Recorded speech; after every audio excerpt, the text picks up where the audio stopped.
রুদ্ধশ্বাস উত্তেজনায় কেপ ভার্দেকে ৩-২ গোলে হারিয়ে বিশ্বকাপের শেষ ১৬ নিশ্চিত করেছে বিশ্ব চ্যাম্পিয়ন আর্জেন্টিনা। অস্ট্রেলিয়ার বিপক্ষে টাইব্রেকারে জিতে শেষ ১৬য় মোহাম্মদ সালাহর মিশর। এরপর ঘানাকে ১-০ গোলে হারিয়ে কলম্বিয়া জায়গা করে নিয়েছে শেষ ১৬তে। ব্রাজিল আগামীকাল রাত ২টায় খেলবে নরওয়ের সঙ্গে শেষ ১৬র ম্যাচে। আর্জেন্টিনার প্রতিপক্ষ মিশর ৭ জুলাই রাত ১০টায় হবে সেই ম্যাচটি। বিশ্বকাপ একের পর এক যে রুদ্ধশ্বাস ম্যাচ উপহার দিয়ে যাচ্ছে, এর শেষ কোথায়? এই প্রশ্নের উত্তর খুঁজব আমরা এই অনুষ্ঠানে। শুরু হচ্ছে বিশ্বকাপ নিয়ে প্রথম আলোর নিয়মিত আয়োজন বিশ্বকাপের আলোয়।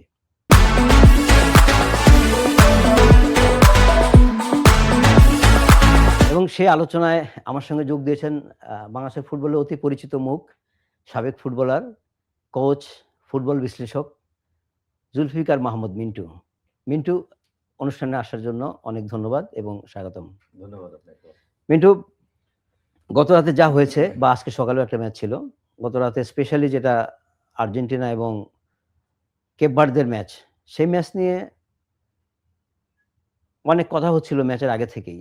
বিশ্লেষকরা বলছিলেন যে কেপ ভার্দে গ্রুপ পর্বে যদিও তারা খুব চমক দেখিয়েছে, ৩টা ম্যাচে ড্র করেছে। সাবেক দুটি বিশ্ব চ্যাম্পিয়ন দলের সঙ্গে তারা ড্র করেছিল, স্পেনের সঙ্গে 0-0 আর উরুগুয়ের সঙ্গে 2-2। কিন্তু আর্জেন্টিনা তো ভিন্ন দল, আর্জেন্টিনা হয়তো সহজে পার পেয়ে যাবে। এই প্রসঙ্গে আমি একটা ভূমিকা একটু যদি বলি আমি এইভাবে, যে আমাদের জাতীয় দলের অধিনায়ক জামাল ভুঁইয়া, তিনি এই ম্যাচ দেখতে গিয়েছেন। তিনি ম্যাচের আগে আমাদের কাগজেও লিখেছেন। তিনি বলেছেন যে তিনি ওইখানকার যে অ্যাটমসফিয়ার দেখেছেন, সবকিছু মিলিয়ে তার কাছে মনে হয়েছে যে ম্যাচটি 90-10। তিনি কিন্তু আসলে বাস্তবে তো তা হয়নি। ম্যাচের যে ইন্টেন্সিটি ছিল, কেপ ভার্দে যে অসাধারণ ফুটবল খেলেছে, এটা তো আসলে কোনো আনএক্সপেক্টেড। এবং এত ভালো ফুটবল তারা খেলবে, ফুটবল তো অনেক রকমই হতে পারে, কিন্তু চোখে চোখ রেখে যে ফুটবল তারা খেলেছে, এটা অবিস্মরণীয়। এবং এই রাতটাকে ফুটবল প্রেমীরা যেভাবে উপভোগ করেছে, স্পেশালি যারা আর্জেন্টিনার সমর্থক, তাদের তো হার্টবিট মনে হয় যে অনেক দূর বেড়ে গিয়েছিল। তো সবকিছু মিলিয়ে মিন্টুর কাছে সেই ম্যাচ নিয়ে কি, ম্যাচটা কেমন লেগেছে? ম্যাচের এই পরিণতি বা এই টেম্পোতে যে খেলাটা হলো, এর কারণ কি? সবকিছু মিলিয়ে শুনবো। না, আপনি প্রথমে যেটা আসলে উল্লেখ করেছেন যে গ্রুপ ম্যাচে তারা আসলে উরুগুয়ে এবং স্পেনের সঙ্গে ড্র করেছে, সৌদি আরবের সঙ্গে ড্র করেছে, করে তারা অ্যাকচুয়ালি কোয়ালিফাই করেছে। তো এটা নিয়ে অনেক আলোচনা হচ্ছিল যে আসলে আর্জেন্টিনার সঙ্গে তারা কি করে বা আর্জেন্টিনা আসলে কতটা শক্ত একটা রেজিস্ট্যান্সের মুখে পড়ে, সে আলোচনা হচ্ছিল। এবং আর্জেন্টিনা মানে ডিফেন্ডিং চ্যাম্পিয়ন হিসেবে আমি যদি দেখি যে তাদের গ্রুপের পারফরমেন্স, ইট ওয়াজ এক্সেলেন্ট। এবং বলতে গেলে মেসি সে একাই কিন্তু অ্যাকচুয়ালি লিড করছে টিমটাকে। আপনি স্কোরিং এর ক্ষেত্রে যদি দেখেন তাহলে দেখবেন যে এই পর্যন্ত 7টি গোল করেছে লিওনেল মেসি, এবং এককভাবে কিন্তু এখন সর্বোচ্চ গোলদাতা বর্তমান বিশ্বকাপে। 7টি গোল করেছেন। 7টি গোল করেছেন এবং টোটাল যদি বিশ্বকাপ দেখি যে 2006 থেকে এখন পর্যন্ত তার গোল সংখ্যা হচ্ছে 20টি।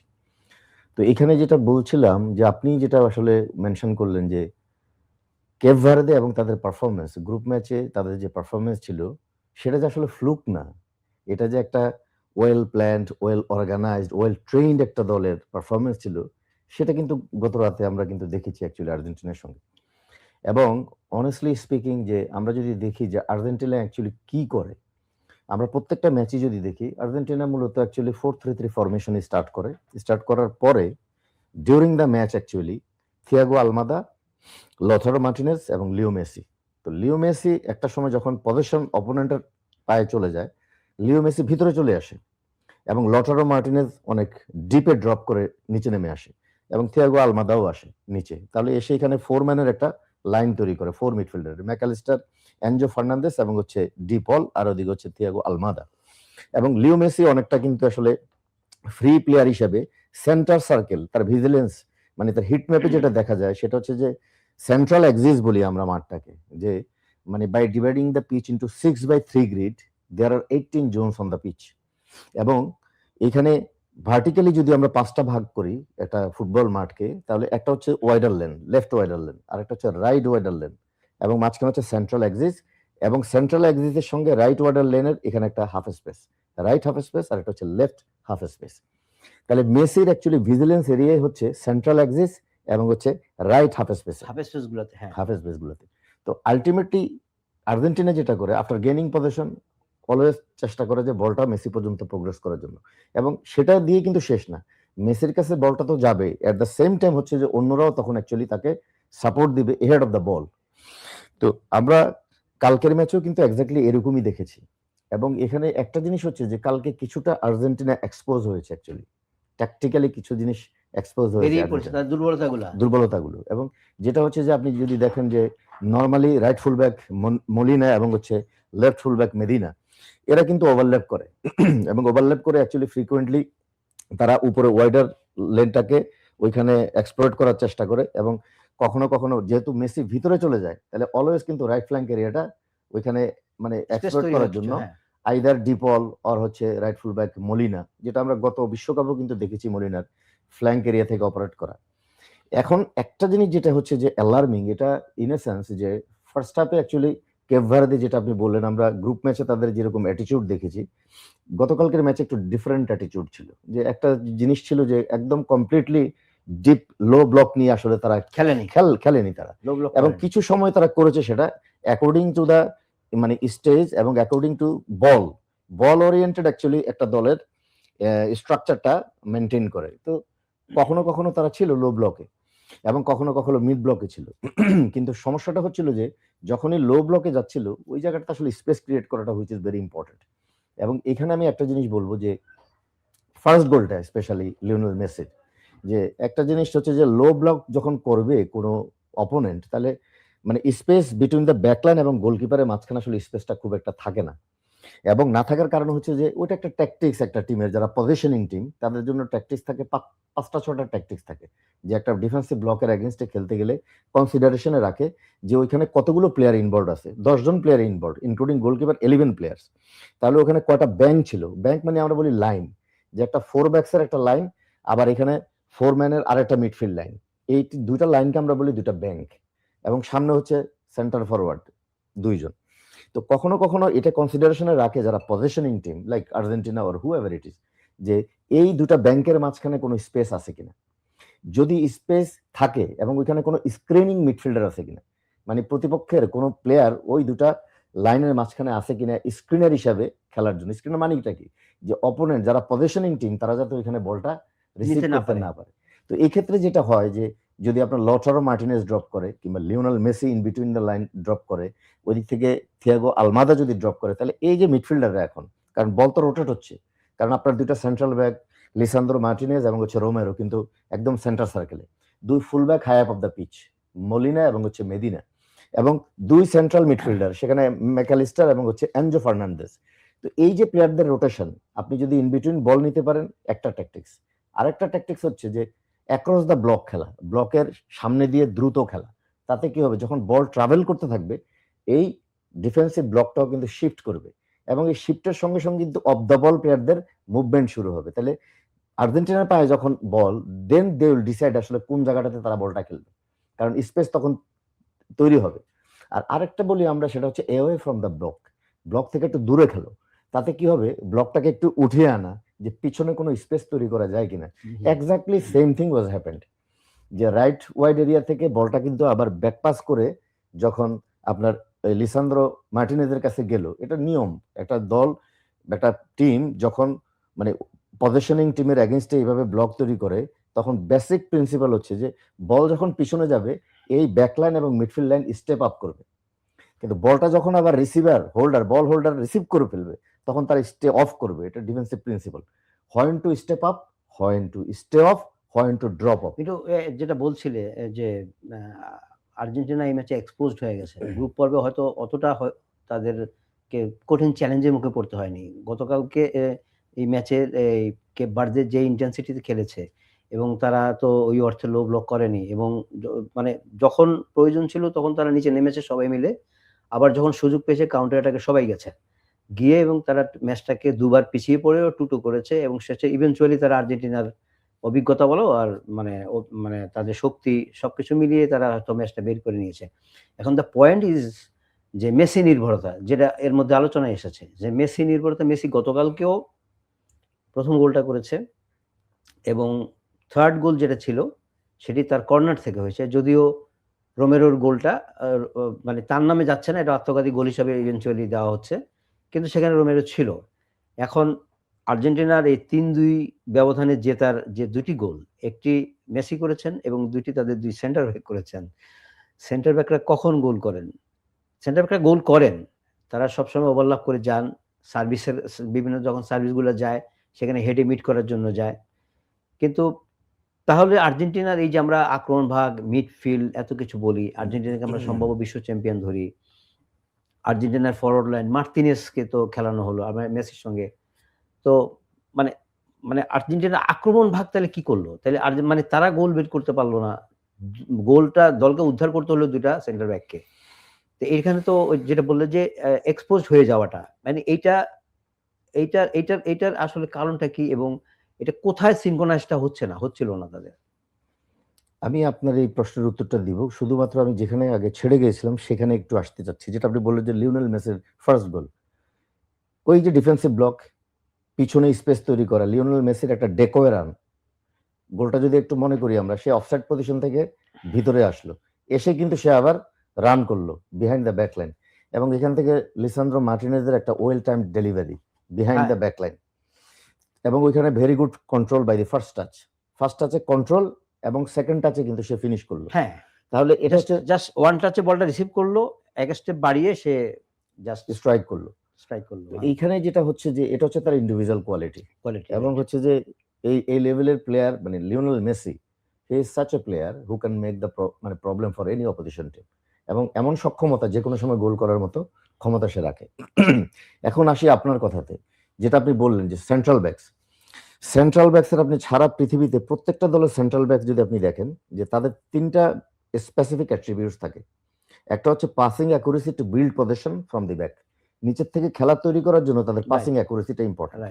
সেকেন্ড থিংস হচ্ছে স্ট্রং 1v1 ডিফেন্ডিং, একটা হচ্ছে অন গ্রাউন্ড হতে পারে অথবা এরিয়াল ডুয়েলও হতে পারে, কারণ তাদেরকে প্রতিনিয়ত কিন্তু এরিয়াল ডুয়েল যেতে হয়, কারণ ক্রসগুলো মিট করতে হয় তাদের। এবং আরেকটা হচ্ছে যে scoring qualities on set pieces.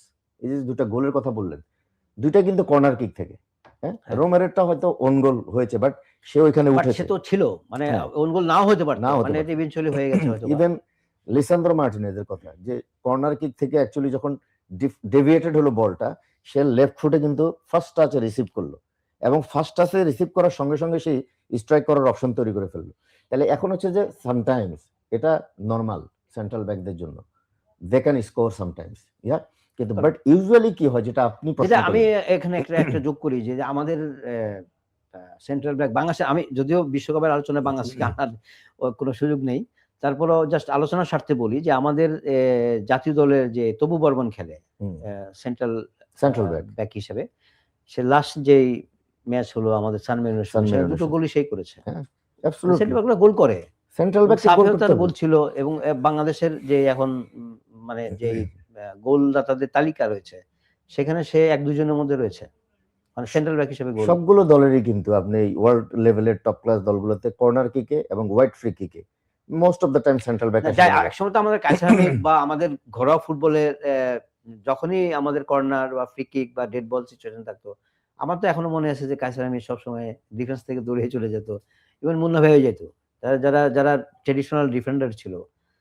এখন এই মানে এখনকার ফুটবলে তো এটা আরো বেশি যায়, মানে সেন্ট্রাল ব্যাকদের মিট করার জন্য, মানে সার্ভিস গুলাতে নরমাল, এটা যেতেই হবে। সো এভাবে গোল আসবে। সেট পিস ইজ অলসো, মানে 6টা ক্রিটিক্যাল মোমেন্টের একটা মোমেন্ট হচ্ছে সেট পিস। আপনাকে যেমন ভালো ডিফেন্ডিং করতে হবে সেট পিস, আবার সেট পিসে আপনি ক্যাপিটালাইজ করবেন। কিন্তু যেটা আপনি প্রশ্ন করলেন যে আসলে এক্সপোজটা কোথায়, নাম্বার 1 হচ্ছে যে এখন পর্যন্ত 7টা গোল করেছে মেসি। আপনি যদি অন্যদের গোল সংখ্যা দেখেন, কালকে রোমেরো এবং হচ্ছে মার্টিনেজ ছাড়া, লিসান্দ্রো মার্টিনেজ ছাড়া লটারো মার্টিনেজ একটা গোল করেছে, সেটা পেনাল্টিতে, ওকে, এবং জিভানি লো সেলসো সেও কিন্তু ফ্রি কিকে একটা চমৎকার গোল করেছে, কিন্তু rest of others players actually গোলের ভিতরে আসতে পারছে না। এবং একটা দলে যখন আপনি দেখবেন যে ফ্রন্ট লাইন এবং মিডফিল্ড লাইনের অন্যরা যখন গোল করতে পারে, তখন এটা হচ্ছে যে একটা দলের জন্য বাড়তি একটা স্ট্রেংথ, যে এখানে গোল স্কোর করার মতো বেশ কয়েকজন খেলোয়াড় অপশন থাকে, মানে যে অপশনটা রয়েছে ফ্রান্স দলে অ্যাবসলিউটলি একাধিক প্লেয়ার আছে। আপনি ওসমান ডেম্বেলে, আপনি ওইখানে বারকোলা, কিংবা আপনি ওলিসে, কিলিয়ান এমবাপ্পে, লাস্ট ম্যাচে ওলিসে গোল পায় নাই, কিন্তু যেভাবে খেলেছে তার সে সমস্ত কিছু তছনছ করছে, মানে ব্যাক লাইনটাকে পুরো এলিমিনেট করছে সে ওইখান থেকে। রাইট তো এইখানে একটা জিনিস হচ্ছে যে এটা একটা মানে কনসার্নের ব্যাপার যে আর্জেন্টিনার জন্য অফকোর্স। এবং আরেকটা জিনিস হয়েছে কালকে মানে রাতের ম্যাচে, ম্যাচে যে আপনি দেখেন যেটা আমি বললাম যে 1 গোলে যখন লিড নিয়েছে, সেকেন্ড হাফে যে গোলটা কনসিড করেছে, ওইখানে আমি বলবো যে ডিফেন্সিভ এরর ছিল। দুয়ার্তে যে গোলটা 1-1 হলো। আচ্ছা। তারপরে যখন এক্সট্রা টাইম পর্যন্ত খেলাটা গেল, দুইবারই কিন্তু আর্জেন্টিনা লিড নিয়েছিল। লিসান্দ্রো মার্টিনেজ গোল করলো, তারপরে কিন্তু আবার কেপ ভার্দে কিন্তু আসছিল অ্যাটাক করার জন্য। তেড়ে ফুড়ে আসছে, মানে আশা তো মানে আসে টিমগুলা, হয়তো এই ধরনের টিমগুলা যখন পিছিয়ে পড়ে তখন তারা উপরে আসার চেষ্টা করে, কিন্তু এরা যেভাবে আসলো এটা তো আসলে আনএক্সপেক্টেড। এবং মানে তাদের অ্যাটিটিউড এবং অ্যাপ্রোচিং আসলে অনেকটা পজিটিভ ছিল, যে অ্যাকচুয়ালি ওরা এনজয় করছিল খেলাটাকে আমার কাছে মনে হচ্ছে। এবং ইন সাম অ্যাসপেক্ট ওই সময় আর্জেন্টাইন প্লেয়ারদেরকে কিছুটা ক্লান্ত মনে হচ্ছিল, কারণ এই ধরনের হট অ্যান্ড হিউমিড কন্ডিশনে আপনি নিশ্চয়ই খেয়াল করেছেন যখন কিক অফ হবে তার আগে কিন্তু লিওনেল মেসি এসে তার মাথায় কিন্তু পানি দিচ্ছিল, পানি দিয়ে তারপরে কিন্তু সবার মাঠে নেমেছিল। তার মানে লিও মেসি কিন্তু ওই এনভায়রনমেন্টে অভ্যস্ত, সে কিন্তু মিয়ামিতেই খেলে, কিন্তু তারপরও এত গরম আবহাওয়ার মধ্যে আসলে ইটস টু টাফ। কিন্তু তারপরও হচ্ছে এটা তো সবার জন্য একই সিচুয়েশন, প্রতিপক্ষের জন্য কিন্তু একই, বাট আফ্রিকান প্লেয়াররা হয়তো এনভায়রনমেন্টে অনেকটা ইউজ টু। কিন্তু যেটা হচ্ছে যে মলিনা কিংবা আমি যদি মেদিনার কথা বলি, যে সেকেন্ড গোলটার কথা যেটা আমরা আলোচনা করছিলাম, যে মানে সিডনি লোপেস সে লেফট ওয়াইড এরিয়াতে বলটা যখন ধরেছে, ম্যাকালিস্টার তাকে ক্লোজ ডাউন করেছে, কিন্তু বাট সে স্পেস দিচ্ছিল ম্যাকালিস্টার মানে স্পেসটা আসলে সে তৈরি করে নিয়েছে ওই জায়গাটা, সে এমন ভাবে সে ড্রিবলিং করেছে বা এমন তার অ্যাপ্রোচ ছিল, সে বলটা ওইভাবে আপনি তো স্পেস তৈরি করবেন, কিন্তু আমি আপনাকে অ্যালাউ করতেছি স্পেস তৈরি করার জন্য। That is the main things, যে যখনই সে বলটা রিসিভ করলো, ম্যাকালিস্টার এসে যদি তাকে ক্লোজ ডাউন করতো, সে ভিতরে ড্রিফট করে ঢুকতেছে, তাহলে এখানে আপনার এই যে প্রেসিং করছে আমাকে ম্যাকালিস্টার, কাভারিং প্লেয়ারটাকে, যে কাভারিং প্লেয়ারটা ছিল সে কিন্তু আরো দূরে ছিল, কাভারিংটা ঠিকমতো হয়নি, এবং সে যদি আর একটু ক্লোজে আসতো তাহলে কিন্তু সে এই অ্যাঙ্গেল থেকে কিন্তু স্ট্রাইক করতে পারতো না। রাইট আমি এটা কেন বললাম যে আপনি মেবি দে ওয়ার টায়ার্ড, কারণ খেলার পরে মেসির একটা ইন্টারভিউ দেখছিলাম আসলে পোস্ট ম্যাচ, ওখানে বলছিলেন মেসি যে আমরা এখন অনেক ক্লান্ত, আমাদের এখন বিশ্রাম নেওয়া প্রয়োজন এবং আমাদের এই মিস্টেক গুলো থেকে শিখতে হবে, এই কথাটাই সে বলেছিল এক্স্যাক্টলি। তাহলে এখানে হচ্ছে যে মিস্টেক কিন্তু হচ্ছে, এখন আপনি হয়তো কেপ ভার্দে আজকে সামাও হয়তো এটা মিনিমাইজ করা গিয়েছে, কিন্তু আলটিমেটলি তো সামনের আরো কঠিন ম্যাচগুলো আসছে, মিশরের সঙ্গে ম্যাচ হয়েছে, মিশরের সঙ্গে ম্যাচ হবে, দেন মিশরের সঙ্গে তো বোধহয় আরো মানে আরো কঠিন চ্যালেঞ্জে পড়তে হতে পারে মানে আর্জেন্টিনার।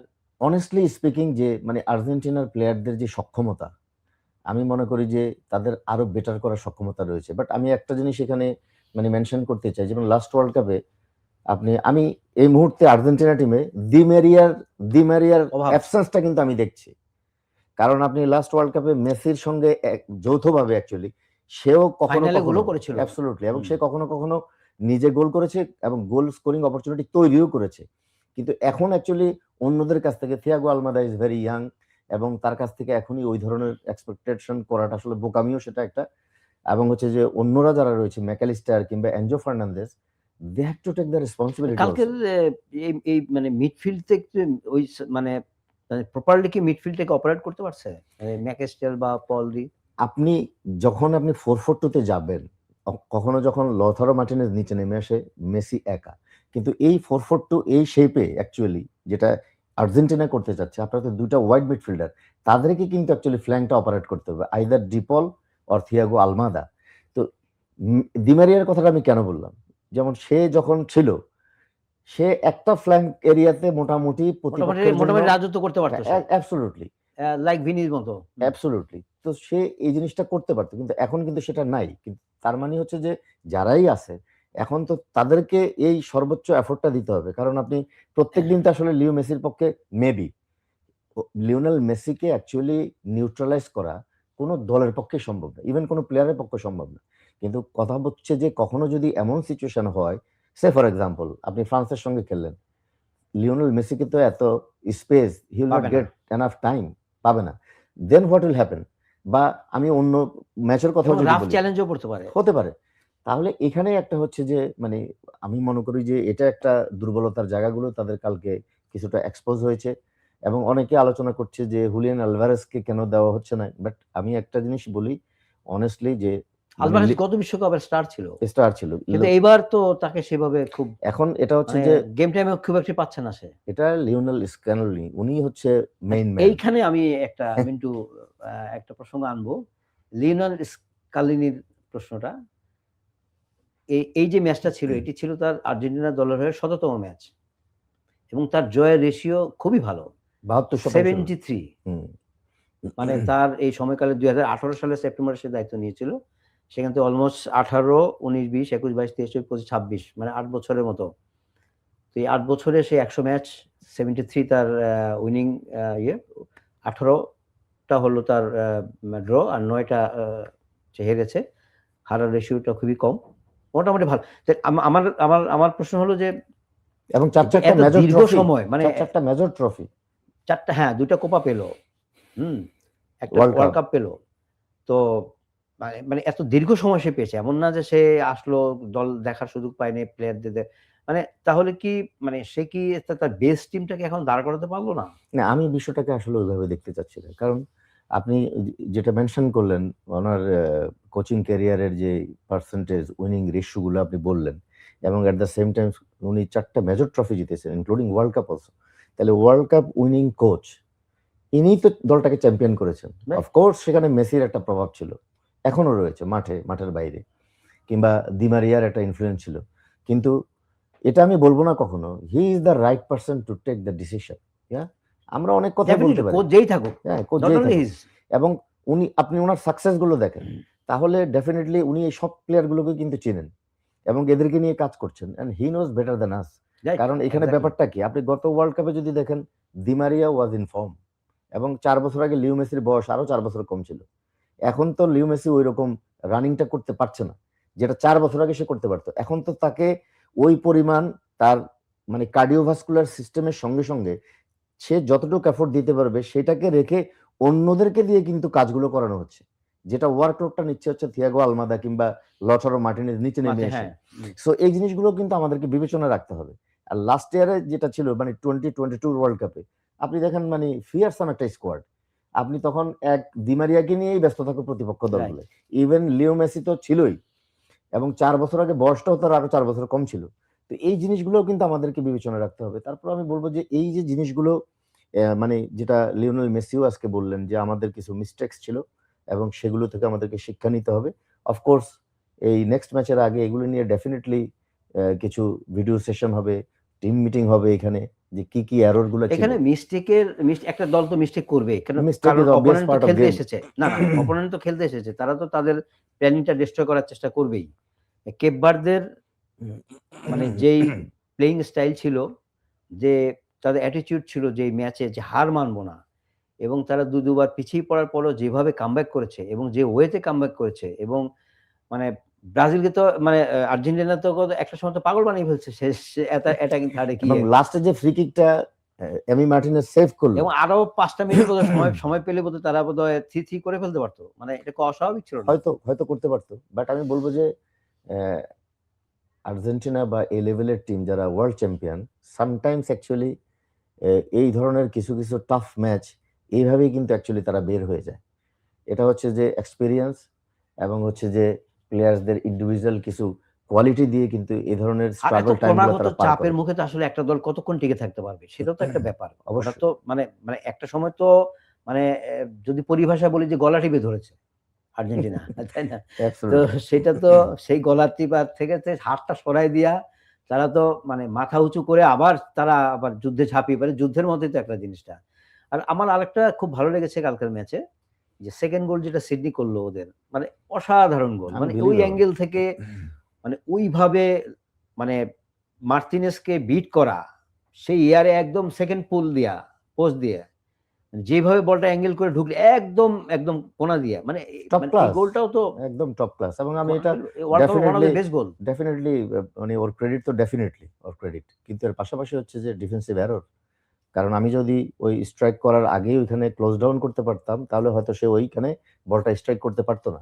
তো আলটিমেটলি প্লেয়ার্সের কোয়ালিটি তো এরকমই, আপনি যখন একটা প্লেয়ারের কোয়ালিটি আছে এবং সেই কোয়ালিটি অনুযায়ী যদি আপনি তাকে মিনিমাম সুযোগ দেন, দেন আপনি কিন্তু পানিশড হবেন। এটা কিন্তু মানে একেবারে মানে সাদামাটা একটা ব্যাপার। কিন্তু আমরা সামনে আগাই, আমাদের সামনে আরো 2-3টা আলোচনা বিষয় রয়েছে। নেক্সট ম্যাচ আমরা আগেই বললাম যে মিশরের সঙ্গে আর্জেন্টিনার ম্যাচ।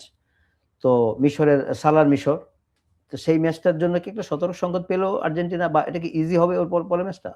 না, একটা ম্যাচ সঙ্গে আরেকটা ম্যাচের তো কম্পেয়ার ডেফিনেটলি করা যাবে না, একটা এটা লিঙ্ক ঠিক। আপ থাকে, অফকোর্স হুম। লিঙ্ক আপ থাকে। কেন সেটা? আপনি এই ম্যাচে কি কি সমস্যাগুলো ফেস করেছেন, সেই সমস্যাগুলো যাতে আবার পরের ম্যাচে আপনাকে ফেস করতে না হয়। কারণ অফকোর্স এখানে এই লেভেলে আপনার প্রত্যেকটা দল প্রত্যেকটা দলকে খুব ভালোভাবে অ্যানালাইজ করে। কারণ একটা টিমের টেকনিক্যাল স্টাফ থাকে 30-35 জন। এখানে হুম। অ্যানালাইসিস গ্রুপ থাকে, অ্যানালিস্ট থাকে, তার হেল্পিং হ্যান্ডস 3-4 জন থাকে আরো। সুতরাং একটা কমপ্লিট অ্যানালাইসিস প্রত্যেকের কাছেই থাকে। একটা টিমকে যখন অ্যানালাইজ করে এবং খেলতে যায়, তার সমস্ত কিছু আপনি দেখেন না যে কালকে মিশর যখন খেলছিল এবং তারা যখন অস্ট্রেলিয়ার সঙ্গে পেনাল্টি শুট আউটে যাচ্ছিল, মিশরের ডাগআউটে ল্যাপটপ নিয়ে বসে গিয়েছিল। হুম, যে হুম, তারা যে এটা তো এখন সব ম্যাচে দেখা গোলকিপারটা, যাচ্ছে। তারা যে সব ম্যাচেই দেখা যাচ্ছে এটা। গোলকিপারটাকে এবং রিপ্লেস এবারের করেছিল। ওয়ার্ল্ড কাপের এটা একটা স্পেশালিটি, নতুন দিক। না, ডাগ এটা আউটে ল্যাপটপ নিয়ে। এগুলি লাইভ চলতে থাকে, লাইভ চলে। জিপিএস অপারেশন যখন করে হ্যাঁ, সেটা লাইভ অ্যানালিস্ট গ্রুপ ডিরেক্টলি বাইরে থেকে বসে আপনার কোচিং স্টাফের সঙ্গে ইনফরমেশন আদান প্রদান করতে থাকে। এবং সেই এই যে হাইড্রেশন ব্রেকের সময় সেগুলো প্লেয়ারদের কাছে চলে যাচ্ছে। অ্যাবসলিউটলি। এবং এখানে যেটা হচ্ছিল যে গোলকিপারকে নামিয়েছিল অস্ট্রেলিয়া, হ্যাঁ, তাদের হ্যাঁ। গোলকিপার রিপ্লেস করেছিল, সে হুম। ভালো সেভ করে। হুম। এবং সেই সে গোলকিপারকে পারে নাই শেষ দেখানোর জন্য, পর্যন্ত। যে সে অ্যাকচুয়ালি পেনাল্টি শুট আউটে লাস্ট মোমেন্টে কোন দিকে সে ড্রাইভ করে এবং তার পজিশনিং কি থাকে, এগুলি প্লেয়ারদেরকে দেখানো হচ্ছিল। তার মানে কত স্মল স্মল ডিটেল নিয়ে কাজ করে এই লেভেলে। তো আলটিমেটলি আপনার মিশরের সঙ্গে of course it will be another battle. Of course মিশর, তাদেরও কিছু বেশ ভালো প্লেয়ার রয়েছে। এবং আর্জেন্টিনা অফকোর্স আমি বলবো যে আর্জেন্টিনার আমি খুব একটা প্রতিবন্ধকতা দেখছি না অ্যাকচুয়ালি মিশরের সঙ্গে। মানে হয়তো সেমিফাইনাল বন্ধ। অ্যাবসলিউটলি হয়তো তারা কিছুটা পেইন দিবে, নো কিন্তু ডাউট দিবেই, অ্যাবাউট ইট। এটা তো অফকোর্স খুব পেইন দিবে। মানে কারণ এখানে এখন রাউন্ড অফ 16, প্রত্যেকটা টিমই হচ্ছে কোয়ালিটি টিম। হয়তো কেউ তার দলের মধ্যে সুপারস্টার 7-8 জন, 9 জন, 10 জন সুপারস্টার। ওইখানে হয়তো মারমাউশ আর হচ্ছে মো একজন, সালাহ। দুইজন, হ্যাঁ, হ্যাঁ, মো সালাহ। সো বিষয়টা হচ্ছে এরকমই। তো আলটিমেটলি হচ্ছে যে প্রত্যেকটা দল তাদের নিজেদের প্ল্যানিং এবং নিজেদের কি কি মিস্টেক গুলো ছিল সেগুলি আবার পরবর্তী ম্যাচে রেকটিফাই করবে এবং তার আগেই হয়তো ডিসাইড করবে যে তাদের স্ট্র্যাটেজিক্যাল কি কি পরিবর্তন আসলে আনা প্রয়োজন। এবং মিশরের কথা বলতে গেলে মো সালাহ কিন্তু হ্যামস্ট্রিং ইনজুরি, মোটামুটি ইনজুরি নিয়েই সে খেলেছে এই ম্যাচটা। পুরো এবং fit ছিল না সে। আর্জেন্টিনার জন্য এটা হচ্ছে একটা জিনিস যে তারা কিছুটা সময় পাবে, কারণ 120 মিনিট খেলেছে এই ম্যাচটা। হুম, হুম, হুম। তো 120 মিনিট খেললে ডেফিনেটলি প্লেয়াররা অনেক ক্লান্ত হয় এবং তাদের যে আবার রিকভারি টাইম এবং রিকভারি বা রিজেনারেশন ফ্যাসিলিটিসও টপ লেভেলের। সো ইট উইল বি ওকে। আরেকটা ম্যাচ ছিল মিন্টু, যে ম্যাচটা দিয়ে রাউন্ড অফ 32 শেষ হয়েছে আজকে সকালেই, কলম্বিয়া ভার্সেস ঘানা। এবং সেই ম্যাচে কলম্বিয়া উইন করেছে 1-0। তো এখন আমরা মোটামুটি রাউন্ড অফ 16 এর লাইন আপটা পুরোটাই পেয়ে গেছি। লাইন আপটা যদি আমি একটু সামনে আনি, সেটা হলো যে 4 তারিখ আজকেই কানাডা মরক্কো, আজকে রাত 11টায় ফ্রান্সের পড়তেছে প্যারাগুয়ের সাথে, ব্রাজিলের খেলা এর তো আগে থেকে জানা, নরওয়ের সঙ্গে 5 তারিখ রাত 2টায়, মেক্সিকো খেলবে ইংল্যান্ডের সঙ্গে 6 তারিখ সকাল 6টায়, পর্তুগাল পড়েছে স্পেনের সঙ্গে। এটা খুব ইন্টারেস্টিং ম্যাচ হতে পারে। Interesting match. পর্তুগাল এবং স্পেন, দুই শিরোপা প্রত্যাশী নিশ্চয়ই বলতে পারি আমরা, না, শিরোপার জন্য আসছে। অবশ্যই। কারণ আর এছাড়া যুক্তরাষ্ট্র বেলজিয়াম, আর্জেন্টিনা মিশর কথা আগে আমরা আলোচনা এনেছি, সুইজারল্যান্ড কলম্বিয়া, এই ম্যাচগুলো রয়েছে। এই মোটামুটি আমরা কোয়ার্টার ফাইনালের রাউন্ড অফ 16 এর 8টি ম্যাচের লাইন আপ পেয়ে গেছি। মোটামুটি বিশ্বকাপের গ্রুপ পর্বের যে একটা যে ধারা থাকে, যে ইন্টেন্সিটি থাকে, সেটার থেকে বেরিয়ে আবার নকআউটের একটা আলাদা ফ্লেভার থাকে, আলাদা উত্তেজনা থাকে। কোচ, টিম, সবগুলো টিমের জন্যই একটা দারুণ একটা পরীক্ষা থাকে। সেই পরীক্ষার প্রথম পর্বটা পার হয়েছে, 8টা টিম বিদায় নিয়েছে। আর আরো 8টা টিম, সরি 16টা টিম বিদায় নিয়েছে, আরো 16টা টিম টিকে রয়েছে। এর মধ্যে 8টা ম্যাচ হতে যাচ্ছে। তো রাউন্ড অফ 16 এর ম্যাচগুলো কেমন হতে পারে, কোন ম্যাচের দিকে মিন্টু বেশি ফোকাস, খুব দেখার জন্য খুব আগ্রহী হয়ে আছে, বা কি দেখতে চায়? প্রত্যেকটা ম্যাচই ইম্পর্টেন্ট। মানে আপনি যদি, আমি আজকে রাতেই ধরেন মরক্কো এবং হচ্ছে কানাডার ম্যাচ, মরক্কো কানাডা ম্যাচ, হ্যাঁ, এবং অন্যতম হোস্ট টিমের। কানাডা ভালো খেলছে এই টিমে, এই টুর্নামেন্টে। কানাডা দে ডিড দেয়ার, মানে তাদের লেভেল বেস্ট, তারা they tried their level best. এবং এখানে মরক্কোর সঙ্গে খেলা, এবং it's not joke. Canada to play against Morocco, কারণ মরক্কোর এখন পর্যন্ত যে পারফরমেন্স, কনসিস্টেন্ট পারফরমেন্স, এবং হচ্ছে যে মরক্কো লাস্ট ওয়ার্ল্ড কাপের সেমিফাইনালিস্ট টিম, এবং তারা ওয়ার্ল্ড র্যাঙ্কিং যদি দেখেন আপনি, র্যাঙ্কিংও 7 নম্বর পজিশনের টিম।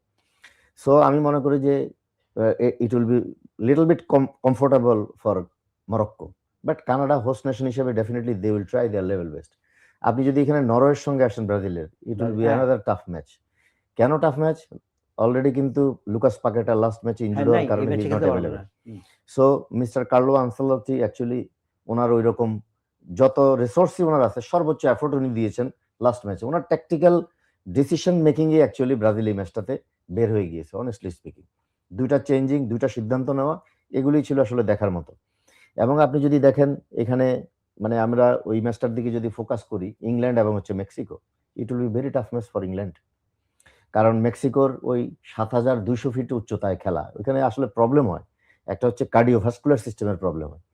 যে ইংল্যান্ডের মানে ব্রাইটন বিশ্ববিদ্যালয়ের একজন প্রফেসর উনি বলছিলেন যে মানে অ্যাপ্লাইড এনভায়রনমেন্টাল ফিজিওলজিতে কি সমস্যাগুলো তৈরি করে। আমরা তো বলি যে হাই অ্যালটিটিউডে প্রবলেম হয়, আসলে প্রবলেমটা কি প্রবলেম হয়? আচ্ছা, কারণ এটা তো জানার ব্যাপারে, সাইন্টিফিক। কারণ আমাদের হিউম্যান বডি, আমরা যখন মানে নরমাল উচ্চতা এবং অনেক উচ্চতা, হাই অ্যালটিটিউডে বাতাসে অক্সিজেনের পরিমাণ কিন্তু একই থাকে, কিন্তু প্রবলেম হয় কি, ওই যে বায়ুমণ্ডলের যে চাপটা থাকে সেই চাপটা কমে যায়। তার মানে কি, আমরা যখন অক্সিজেন নিচ্ছি আর কার্বন ডাইঅক্সাইড এক্সাল করতেছি, এই অক্সিজেন নেওয়ার সঙ্গে সঙ্গে বায়ুর যে চাপটা আছে, এই চাপটা অ্যাকচুয়ালি আমাদের শরীরে লোহিত রক্তকণার মাধ্যমে শরীরে অক্সিজেনটাকে পাস করে। হ্যাঁ, তো বায়ুর চাপ যখন কমে যাবে, এই লোহিত রক্তকণা অক্সিজেনটা নিতে পারবে না। নিতে না পারার কারণেই অ্যাকচুয়ালি আমাদের তখন ক্লান্তিটা আসে। এবং একটা জিনিস আমরা বলি যে অক্সিজেন ডেট করা, মানে যে amount of oxygen consumed from recovery from exercise, মানে আমি কি পরিমাণ অক্সিজেন কনজিউম করতেছি রিকভারির টাইমে, তাহলে ম্যাচে এটার কি এফেক্টটা করে। আপনি যখন একটা স্প্রিন্ট আনলেন, এটা আমরা অনুষ্ঠানের প্রায় শেষ দিকে চলে এসেছি। তো আমি ছোট্ট করে যদি জানতে চাই যে নরওয়ে এবং ব্রাজিল, নরওয়ে কিন্তু ব্রাজিলের কাছে কখনো হারেনি।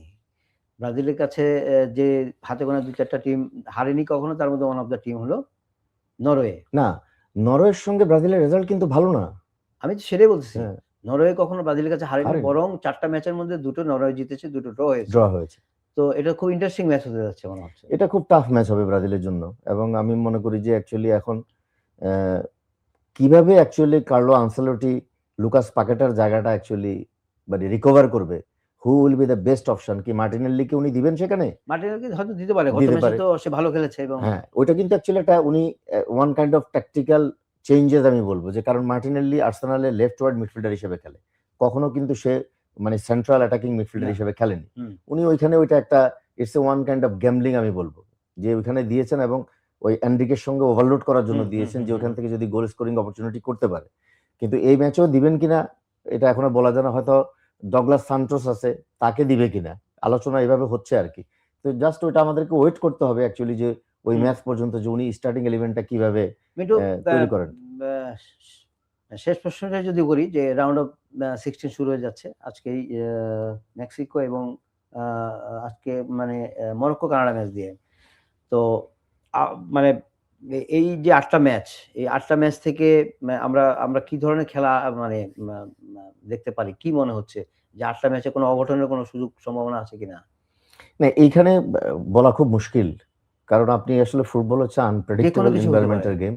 কারণ আপনি গতকালকে যেটা হলো, যে এইভাবে তো কিন্তু কেউ এক্সপেক্টও করেনি, সেটাই হয়েছে। আপনি নেদারল্যান্ডসের মতো দল কিংবা জার্মানির মতো দল কিন্তু এলিমিনেট হয়ে গেছে রাউন্ড অফ 32-তে। কালকে তো অল্পের জন্য আর্জেন্টিনাও খুব একটা টাফ টাইম পার করেছে তারা। সো এইখানে এই মুহূর্তে আসলে বলা খুব ডিফিকাল্ট। তবে এটা ঠিক যে ডেফিনেটলি প্রত্যেকটা টিম এখানে যারা রাউন্ড অফ 16 এ এসেছে, প্রত্যেকটা টিমেরই কোয়ালিটি রয়েছে আসলে পরের রাউন্ডে যাওয়ার। হয়তো কিছু কিছু টিম হচ্ছে যে কিছু ইন্ডিভিজুয়াল প্লেয়ারের কারণে আপনার কখনো ম্যাচে একটা ডিফারেন্সটা তৈরি করতে পারবে। মিন্টু, আলোচনা মোটামুটি আমরা দীর্ঘ আলোচনাই করলাম, কিন্তু সময়ের একটা ব্যাপার আছে, তো আলোচনা এখানে থামাতে হচ্ছে। সুপ্রিয় দর্শক, আপনারা শুনলেন বিশ্বকাপের রাউন্ড অফ 32 এর খেলা শেষ হলো, এবং জাস্ট কয়েক ঘন্টা আগেই আমরা যে আর্জেন্টিনার শ্বাসরুদ্ধকর ম্যাচ দেখেছি কেপ ভার্দের সঙ্গে, আমার মনে হয় যে সব দর্শকের চোখেই এখনো সেমায়োজন লেগে রয়েছে। হয়তো আর্জেন্টিনার সমর্থকরা হাঁপ ছেড়ে বেঁচেছেন। তো নিশ্চয়ই তারা আশা করবেন যে তাদের টিম আরো সামনে মিশরের বাধা পেরিয়ে কোয়ার্টার ফাইনালে যাবে। তারপরে সেমিফাইনাল সেমিফাইনাল। রয়েছে। তারপরে নিশ্চয়ই তারা ফাইনালের দলকে প্রত্যাশা করবে এবং অন্যান্য দল, শুধু আর্জেন্টিনার কথা কেন বলছি, ফ্রান্স রয়েছে, ওইদিকে যেমন সুইজারল্যান্ড এবং কলম্বিয়া রয়েছে, পর্তুগাল, স্পেন। স্পেন রয়েছে। তো সবারই প্রত্যাশা থাকবে টিমে আরো অনেক ভালো ফুটবল খেলা। তবে আমরা সাধারণ দর্শক হিসেবে চাইবো যে ভালো ফুটবল দেখা, যেটা আমরা গতকালকে কেপ ভার্দের কাছ থেকে দেখেছি, যে লড়াকু ফুটবল।